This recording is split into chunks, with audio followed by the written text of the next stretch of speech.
Assalamualaikum warahmatullahi wabarakatuh. Innal hamdalillah nahmaduhu wa nasta'inuhu wa nastaghfiruh wa na'udzu billahi min sururi anfusina was sayyiati a'malina. May yahdihillahu fala mudilla lahu wa may yudlilhu fala hadiya lahu. Wa asyhadu an la ilaha illallah wahdahu la syarika lah. Wa asyhadu anna Muhammadan abduhu wa rasuluh. Allahumma salli ala Muhammad wa ala ali Muhammad. Allahumma anfa'na bima 'allamtana wa 'allimna ma yanfa'una wa zidna ilma. Ma'asyiral muslimin rahimani wa rahimakumullah. Melanjutkan pembacaan Qawaidul Qur'aniyah, masih di kaidah inna akramakum indallahi atqakum. Sesungguhnya orang yang paling mulia di antara kalian di sisi Allah itu orang yang paling bertakwa.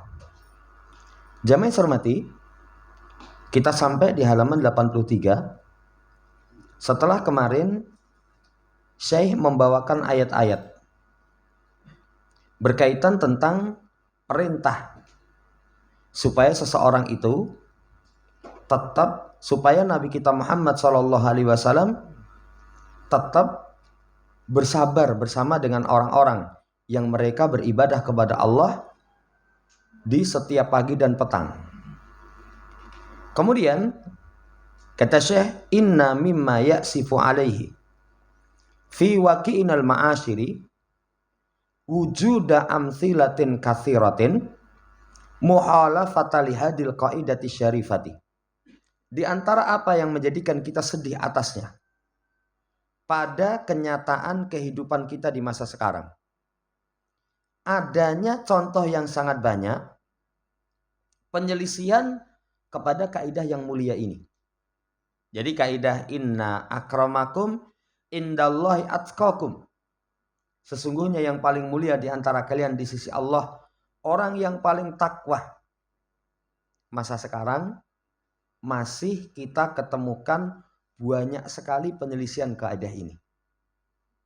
Ya, tamassalat bisuwarin min audatil asabiyah al jahiliyati lil qabilah, yang tergambar dalam bentuk kembali asobiyah jahiliyah kepada kabilah.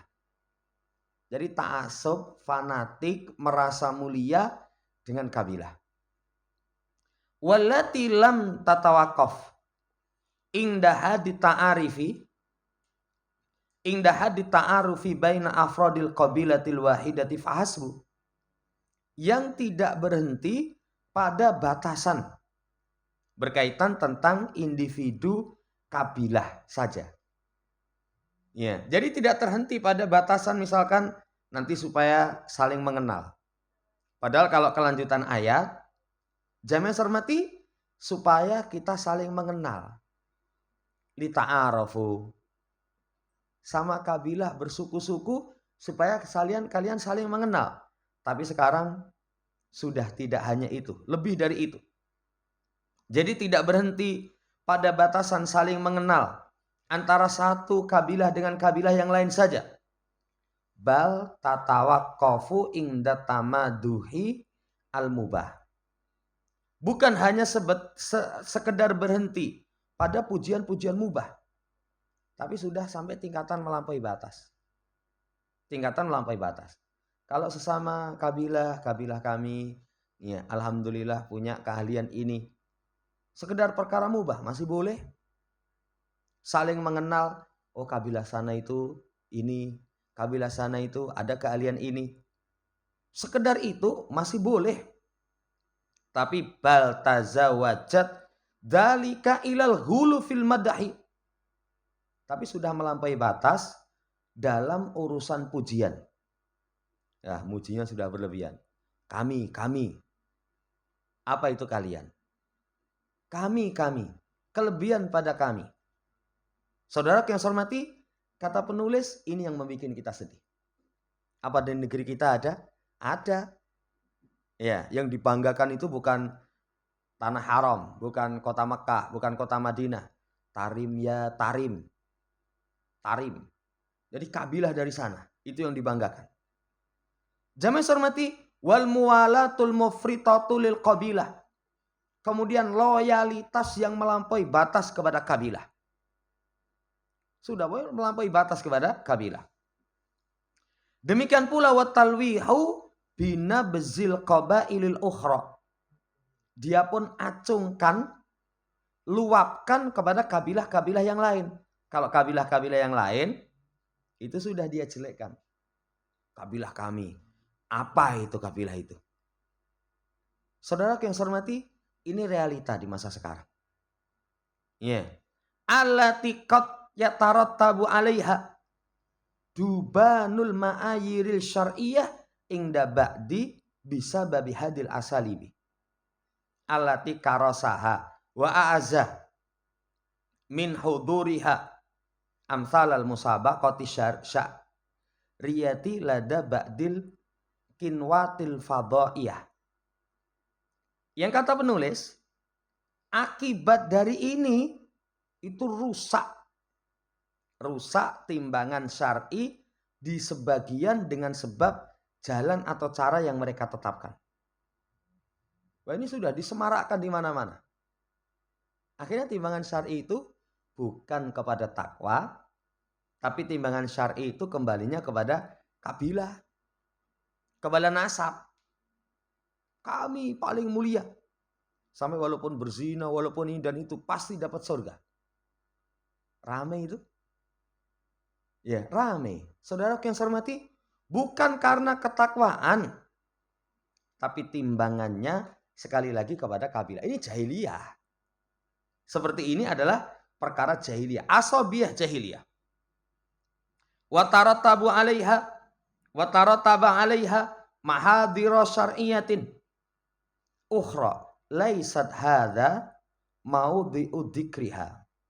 Dan nanti berakibat atasnya itu larangan-larangan syariat yang lain, yang di sini bukan tempat untuk disebutkan. Tapi penulis hanya ghirdul isyaratu ila muhalafatiha ila madalat alaihi hadil qaidatul qur'aniyatul karimah. Penulis hanya ingin mengisyaratkan penyimpangan kepada apa yang ditunjukkan oleh kaidah Quran yang mulia. Nampak di masa sekarang. Nampak di masa sekarang. Lah kita yang sudah ngaji, jangan. Kalau pergaulan, tolak ukurnya jangan tolak ukur jahiliyah. Mulia dan tidaknya seseorang, jangan tolak ukurnya jahiliyah. Kemarin disampaikan apa tolak ukur jahiliyah kemuliaan itu? Dengan 5 atau 6. 1. Perawakan atau fisik. 2. Nasab. 3. Harta. 4. Gelar.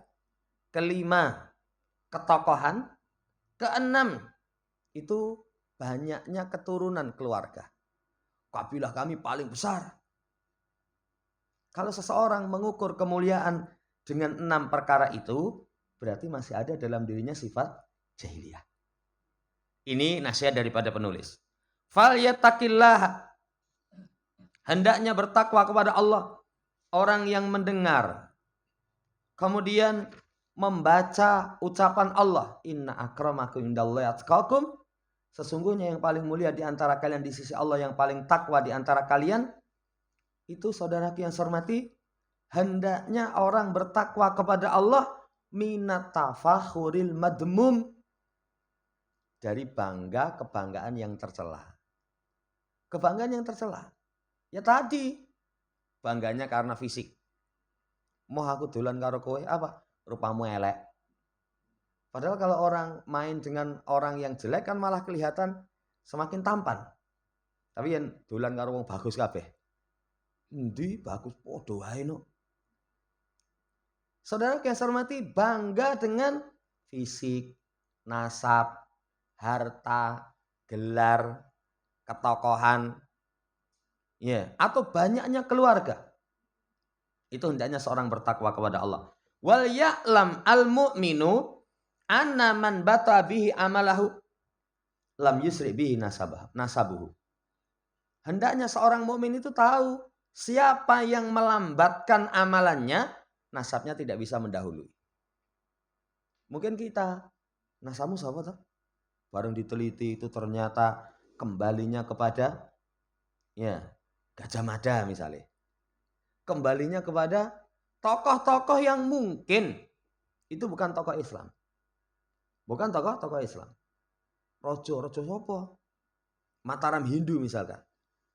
Saudara yang saya hormati, tapi kalau amal solehnya tinggi, cepat, maka dia akan mendapatkan kedudukan yang tinggi. Tapi sebaliknya, orang yang nasabnya mulia. Nasab mulia itu mungkin dia termasuk keluarga Nabi Shallallahu Alaihi Wasallam. Termasuk keluarga Nabi Shallallahu Alaihi Wasallam. Termasuk nasabnya Quraisy mulia. Tapi kemarin dikasih contoh Abu Lahab. Tidak akan mengantarkan dirinya mendapatkan kedudukan yang mulia. Ini nasihat yang terakhir bagi penulis. Ditutup dengan doa nas'alullah ta'ala an yu'idana min akhlaqi ahli jahiliyati wa an yarzuqana at-ta'asiyya bi rasulihi sallallahu alaihi wasallam fi jami'i umurina. Kita minta kepada Allah supaya Allah menjaga kita dari akhlak orang-orang jahiliyah, memberi rizki kepada kita, keteladanan kepada Rasulnya dalam semua urusan kita. Ini kalau orang sudah terjaga dari akhlak jahiliyah, kemudian diberikan rizki menteladani Nabi dalam semua urusan, maka keberuntungan. Wallahu ta'ala alam. Terakhir bahan renungan. Pertama, man amalan nasa bimizanillahi aflaha wastaroha. Siapa yang bergaul dengan manusia dengan timbangan Allah, beruntung, bahagia. Beruntung, bahagia. Apa timbangan Allah dalam pergaulan? Semua di hadapan Allah Subhanahu wa taala sama. Yang membedakan cuma satu, ketakwaan. Maka dia beruntung. Nanti menghormati, memuliakan orang karena dia mulia di sisi Allah Subhanahu wa taala. Dia rendahkan, dia hina karena memang dia terhina, rendah di sisi Allah Subhanahu wa taala. Ini yang pertama. Yang kedua, ataki raqaballahu fa'ata'ahu wa baddil linnasi huquqahum alaihi fakana bihadzal akrami indallahi azza wa jalla. Orang yang bertakwa itu Allah mengawasi, raqaballaha, dia senantiasa memperhatikan Allah, kemudian dia taati. Senantiasa memperhatikan Allah, dia taati. Dia curahkan kepada manusia hak mereka. Orang yang bertakwa itu berarti dua. Satu, hak Allah dia tunaikan. Kedua, haknya makhluk dia tunaikan. Kapan seseorang haknya Allah dia tunaikan, haknya makhluk sudah dia berikan, maka dia dengan ini paling mulia di sisi Allah. Berarti kalau pengen mulia di sisi Allah, dua. Tunaikan hak Allah, tunaikan haknya makhluk. Haknya Allah itu nanti para ulama sebutkan tiga. Pertama, syariatnya diterima, diamalkan. Yang kedua, ketetapannya diterima dengan ridho dan sabar. Yang ketiga, kabarnya dipercaya, dibenarkan. Pergaulan yang baik sama Allah. Adapun kepada makhluk, itu pun juga tiga. Satu, tutur kata yang baik, wajahnya sumringah. Kedua, tidak suka menyakiti. Ketiga, mencurahkan kedermawanan. Lihat sisi mana kelebihannya, dia curahkan untuk sesama. Itu saudaraku yang saya hormati, paling mulia di sisi Allah Subhanahu wa taala.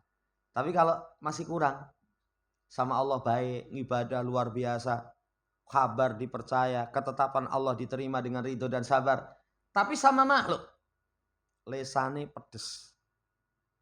Ya, wajahnya itu nggak pernah sumringah. Anggere ketemu rupanya besengut kayak setan katanya. Pernah delok setan? Ya. Kemudian pergaulannya itu bakhil. Ya, suka menyakiti orang. Nanti di akhirat menjadi muflis, orang yang bangkrut. Orang yang bangkrut. Tapi sebaliknya, kalau seseorang kepada sesama baik, omongan itu halus gitu. Murah senyum. Ya. tidak pernah menyakiti orang, kemudian jamaah hormati dermawan, tapi nggak mau ibadah sama Allah. Nggak mau ibadah sama Allah. Orang yang seperti itu hanya akan menjadi bahan bakar api neraka. 2, orang yang bertakwa itu raqaballaha fa'ata'ahu. Dia perhatikan Allah, kemudian dia taati, kemudian dicurahkan kepada manusia hak mereka. Fakana bihadal akrami indallah. Maka dia dengan kemuliaan ini, dengan ini dia mendapatkan derajat paling mulia di sisi Allah Subhanahu wa taala. Ketiga, mawazinul khalqi dulmun lil khalqi. Li'annal insana khuliqa dhuluman jahula. Timbangan makhluk dolim kepada makhluk. Timbangan makhluk dolim kepada makhluk. Kalau timbangan makhluk itu tadi kita sampaikan, kapan seseorang dianggap mulia? Fisik. Ya, itu apalagi perempuan. Perempuan itu bodoh, ning rupane ayu, itu lebih bernilai dibandingkan dengan pinter, ning rupane di bawah standar. Ngisor standar NMAX. Wah, penyet itu. Itu kalau ukuran manusia, timbangan manusia, fisik. Tadi yang kedua, gelar. Yang ketiga, nasab. Yang keempat, harta. Yang kelima, tokoh. Yang keenam, banyaknya keluarga. Itu dolim. Karena manusia itu diciptakan dalam keadaan sangat dolim, sangat bodoh. Kalau seseorang mengukur orang dengan timbangan manusia. Poin yang ketiga. Yang keempat, an-nasabu rafi'u huwa taqwaka. Wa amma ansabud dunya fahayalun zailun. Nasab yang tinggi itu takwamu. Jadi kalau kamu orang yang bertakwa, tinggi kedudukanmu di sisi Allah Subhanahu wa taala. Adapun nasab dunia itu khayalan yang akan sirna. Khayalan yang akan sirna. Selesai 4 renungan yang disampaikan oleh penulis. Masuk kaidah yang ke-13. Aba'ukum wa abna'ukum la tadruna ayyuhum aqrabu lakum naf'ah. Bapak-bapak kalian, anak-anak kalian, kalian tidak tahu siapa dari mereka itu yang lebih mendekatkan bagi kalian kemanfaatannya. Kita nggak tahu itu dari anak sama orang tua kita, mana yang lebih bermanfaat bagi kita. Kata penulis, hadihi qaidatun minal qawaidil qur'aniyati. Tuqiful abda ala syai'in min adamatillahi ta'ala fi halqihi wa hikmatihi fi syar'ihi. Wa tuqiful abda ala kusurihi fi ilmihi. Ini sebuah kaidah dari kaidah Quran yang menghentikan hamba kepada sesuatu dari keagungan Allah dalam makhluknya. Dalam ciptaannya. Hikmah Allah dalam syariatnya. Nanti orang kalau tahu kaidah ini, dia akan tahu betapa agung Allah Subhanahu wa taala. Penciptaannya kepada makhluk Allah Subhanahu wa taala Maha Agung. Hikmahnya dalam syariat Maha Agung. Kita nggak tahu dari saudara yang saya hormati, orang tua atau anak kita, siapa yang lebih bermanfaat. Siapa yang lebih bermanfaat. Walaupun orang pandang, bapak dengan anak, wah lebih manfaat anak. Enggak, lebih manfaat bapak. Nanti rame ini kembalinya kepada endok karo pitik di sendi. Ya, kata di endok, orang mungkin adanya endok itu karena dari bokong pitik. Ya katakan disik pitik. Lu pitik dari mana? Endok netes. Saudara yang saya hormati, nanti yang muncul ya sudah selamanya seperti itu, bingung. Tapi Allah Subhanahu wa taala Maha Hikmah. Allah yang paling tahu. Kalau Allah dahulukan ini pasti lebih mendatangkan manfaat. Ini pasti mendatangkan manfaat. Lawang kadang kemarin sudah dibaca, lebih umum. Laki dan perempuan. Laisad dzakaru kal unsa. Laki-laki tidak sama dengan perempuan. Tapi dari sisi kemanfaatan belum tentu itu. Kalau orang bangga, wah anakku lanang kabeh. Pinter gawe. Apa iya? Ya, ini pasti nanti kehidupan saya lebih baik. Belum tentu. Belum tentu. Betapa banyak perempuan itu ternyata lebih mendatangkan maslahat dibandingkan dengan laki-laki. Walaupun kalau kaidah umum, laki-laki tidak sama dengan perempuan. Kemudian hadil qaidatu ja'at fi siyaqi ayatil faraidi fi sadri suratin nisa. Kaidah ini datang dalam konteks ayat faraid. Hukum waris. Ya, di dalam tengah-tengah surat An-Nisa. Maknanya aba hukum wa abna hukum alladzina yarithunakum minal aba'i wal abna. Yang mereka mewarisi kalian dari bapak maupun anak. La tadruna ayyuhum aqrabu lakum naf'a. Kalian tidak tahu annahum anfa'ulakum fid dini wad dunya, bahwasanya mereka itu lebih bermanfaat bagi kalian dalam urusan agama maupun dunia. Ya. Faminkum man yadunnu anal aba anfa'ulahu. Ada sebagian yang punya anggapan, enggak, bapak itu lebih bermanfaat. Makanya warisan itu paling banyak bapak. Ya. Sebagian mengatakan fayakunul ibnu anfa'alahu. Anak lebih bermanfaat. Makanya sebagian mengatakan warisan itu anak lebih banyak. Wa minkum man yadunnu. Sebagian lagi memiliki anggapan anak laki-laki lebih bermanfaat baginya. Fayakunul abu anfa'ulahu. Ya, tapi orang tua juga lebih bermanfaat. Wa anal alimu biman huwa anfa'ulakum. Kata Allah, aku zat yang paling tahu siapa yang lebih bermanfaat bagi kalian. Qad dabartu amrakum ala ma fihi al maslahatu fattabi'uhu. Sungguh aku telah atur urusan kalian atas apa yang di situ ada kemaslahatan bagi kalian. Ikuti. Ikuti. Contoh, saudara yang saya hormati, laki dan perempuan. Laki-laki dapat warisan mikul, perempuan dapat warisan gendong. Perempuan separuh dari laki-laki. Sekarang ada yang protes itu. Ada yang protes. Dengan mengatakan, saya lahir wedok itu dudu salahku katanya. Iya. Saya itu tidak salah dilahirkan perempuan. Allah sing nadirke kok mosok dijatah sithik. Ya kalau suruh milih, mending saya milih lahir lanang katanya. Saudara yang saya hormati, Allah sudah ngatur seperti itu. Kemaslahatannya itu sudah terjamin. Pasti mengandung kemaslahatan. Walau rudda takdirul irsi ila ukulikum. Kalau dikembalikan ukuran warisan itu kepada akal, kepada pilihan kalian, laha shola minad doror mallahu bihi alim. Sungguh akan didapatkan bahaya kemadorotan yang Allah Subhanahu wa taala Maha mengetahui. Linaksil ukul wa adami ma'rifatiha bima huwa laikul ahsan fi kulli zamanin wa makanin. Karena sekali lagi akal seseorang itu kurang. Akal itu kurang. Pengetahuan seseorang itu tidak sempurna. Yang paling baik, paling layak timbangan akal kurang. Kadang kita mikir, ini kita paling baik. Belum tentu kok. Ini paling maslahat. Belum tentu. Kalau itu tolak ukurnya akal. Setiap zaman, setiap tempat. Setiap zaman, setiap tempat. Zaman yang saya hormati menunjukkan kalau dikembalikan ukuran warisan kepada akal, sudah nggak akan ada maslahat.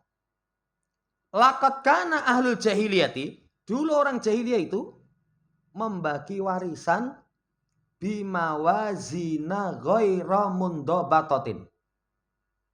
Bimawazini ghairi mundabatatin. Dengan timbangan yang tidak teratur. Satu kali yurauna hajatal abawaini, memperhatikan kebutuhan kedua orang tua. Ya wis ki wong tua sing akeh. Kenapa? Wah, ini lebih maslahat. Wataratan hajatal abna, kali lain kebutuhan anak. Ini anak sing banyak. Wataratan yatawasatuna, yang terkadang pertengahan podo pake karo anake. Itu pertimbangan akal. Ja'a syar'ul mutahharu liyul gitil kal ijtihadati. Fatawalallahu azza wa jalla kismatal mawarisi binafsihi. Kemudian syariat yang suci ini datang. Ijtihad yang seperti itu dibatalkan.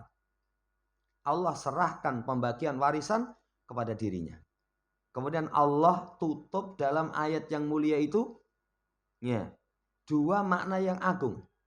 Yang ya'jubu anhuma ilmul basyari mahma balagha fi saatihi. Yang keduanya itu terluput ilmu manusia. Walaupun dia mencapai keleluasaan yang luar biasa. Jadi pinternya kayak nopo, cerdasnya kayak apa, itu akan luput. Pertama, aba'ukum wa abna'ukum la tadruna ayyuhum aqrabu lakum naf'ah. Pertama, bapak dan anak kalian. Kalian nggak tahu itu. Siapa yang lebih bermanfaat? Siapa yang lebih bermanfaat? Kita tidak tahu. Ada kalanya orang tua lebih bermanfaat dengan hikmah Allah Subhanahu wa taala. Ada kalanya anak. Ada kalanya anak. Kita tidak tahu. Karena itu ilmu di sisi Allah Subhanahu wa taala. Yang kedua, faridatan minallah innallaha kana aliman hakima. Faraid itu merupakan faraidu yajibu tanfiduha. Kewajiban-kewajiban yang wajib dilaksanakan. Wa adamul iftiyati 'alaiha bitahrifin au taksirin. Kemudian tidak dengan divariasi atau dengan dirubah atau dengan dikurangi. Jangan dirubah, janganlah. Laki dan perempuan sama aja lah. Sama aja, jangan dibikin laki 2, perempuan 1, jangan. Atau dengan divariasi yang lain. Jangan. Allah sebutkan alasannya. Apa alasannya? Innallaha kana aliman hakima. Allah alim, Allah hakim. Maha mengetahui, lagi maha bijaksana. Liyasdadu yakinul mu'min anna hadil kismata sadirotan min ilmin tamin. Supaya orang mukmin itu keyakinannya bertambah. Pembagian ini muncul dari ilmu yang sempurna. Min hikmatin balighah. Hikmah yang sangat puncak. La yumkinu an yulqiqaha naksun au jurun. Enggak mungkin. Pembagian waris itu di situ ada kekurangan, ada kedoliman. Kalau Allah sudah katakan seperti itu, ya sudah. Ya sudah, misalkan ada bagian 1/6, ada bagian 1/8, ada bagian 1/4 misalkan. Itu muncul dari zat yang maha tahu, zat yang maha hikmah. Zat yang maha tahu, zat yang maha hikmah. Enggak mungkin di situ ada kekurangan-kekurangan. Wallahu ta'ala alam, jamaah hormati, ini dulu yang bisa kita baca. Jadi kaidah yang ke-13. Kita tidak mengetahui dari orang-orang terdekat kita siapa yang paling bermanfaat. Makanya kaidah yang sebelumnya tadi praktekkan. Pokoknya badil linnasi huquqahum alaihi. Curahkan kepada manusia hak mereka.